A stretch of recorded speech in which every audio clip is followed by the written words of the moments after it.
গুপ্ত।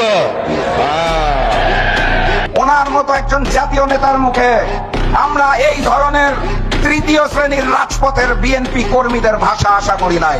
উনি যখন বাংলার মাটিতে রাজনীতি করব না এই মুচলেখা দিয়ে লন্ডনে পালিয়ে গিয়েছিলেন, আমরা ওনাকে গুপ্ত বলি নাই।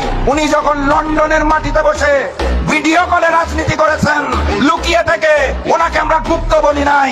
উনি যখন দেশনেত্রী বেগম খালেদা জিয়াকে বালুর ট্রাক দিয়ে আটকে রাখা হয়েছিল, তাও দেশে না এসে বিদেশ থেকে আহ্বান জানিয়েছিলেন, ওনাকে আমরা গুপ্ত বলি নাই। দেশনেত্রী বেগম খালেদা জিয়াকে যখন গ্রেফতার করে তিলে তিলে জেলখানায় অত্যাচার করা হয়েছিল, উনি তাও দেশে আসেন নাই, লুকিয়েছিলেন লন্ডনে, ওনাকে আমরা গুপ্ত বলি নাই। ফ্যাসিস্ট শেখ হাসিনা অগাস্ট মাসের 5 তারিখ পালিয়ে গেলেন, তারপরে উনি দেশে আসতে পারলেন না। 16 মাস সময় লাগলো ওনার দেশের মাটিতে পা দিতে, ওনাকে তো আমরা গুপ্ত বলি নাই।